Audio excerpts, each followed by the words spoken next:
Hey everyone, today I want to show you how I shot and color graded this video.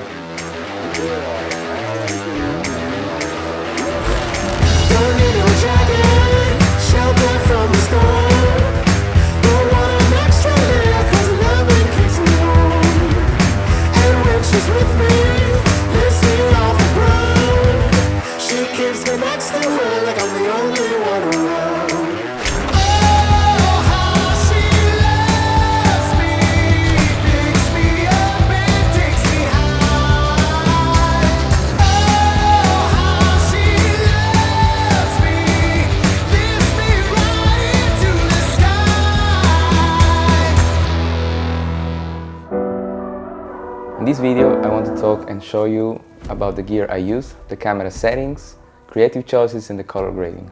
If in the future there is something that you would like me to talk about more specifically, let me know in the comments. First of all, I use for this shooting the Blackmagic Ursa 12K. I love this camera for the amazing image quality that it has, the incredible dynamic range, and of course the B-roll that allows me to have a lot of flexibility in post-production. I shot this video in 8K, choosing the project frame rate at 25 frames per second, the shutter angle at 180, and having on the high frame rate bottom the slow motion for 50 frames per second. I love this button because I can switch from 25 to 50 FPS in a second, and having the shutter angle at 180 assures me that I'm always gonna shoot correctly. About the lenses, I use the two Tokina cinema lenses I own, the 11-20 and the 25-75 T2.9. Plus I use in many shots the two Canons 24 and 35mm 1.4 for some shots where I wanted less depth of field.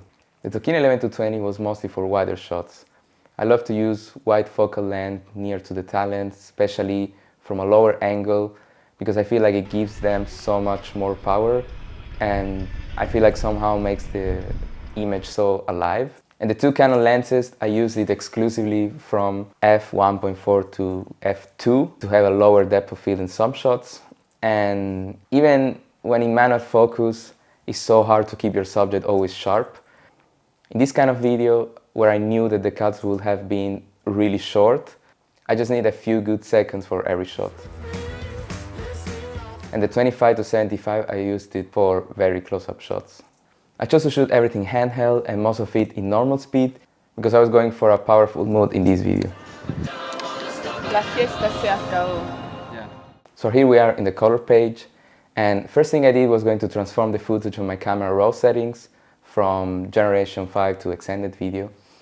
And because I was shooting with 1.4, I probably forgot the ISO at 400, but I always try to stay on the native 800 ISO. I changed the color temperature to 5000 to start from a more blue tone. Then on the first node, I lowered the saturation from the blue and I adjusted the gamma to still have better color on the skin tones. On the second node, I worked on the color wheels, adding some blue cyan on lift and gain, and again some orange on the gamma. On the third node, I removed a lot of brightness from the offset wheel and added some more cyan to the image. Fourth node was to add some halation to the image while playing mostly with opacity and gain in the glow effect until I was happy with the result. Now on the fifth node, you can see on the histogram that I'm losing some information on the red, and this is because the shadows are too blue. So what I do to adjust it is to go to luminance versus saturation to decrease the saturation of the blacks with a curve. Finally, on the last node, I add some field grain, trying to play a little with the settings until I like the result.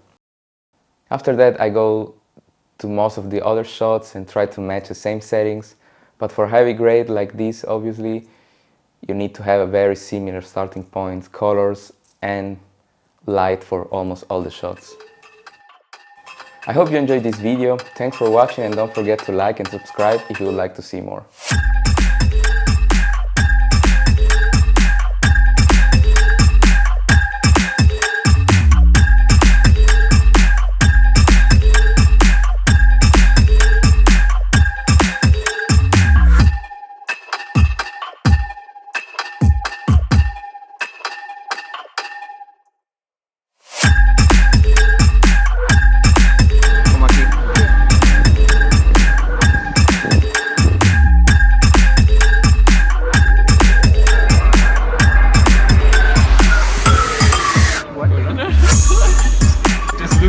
Random.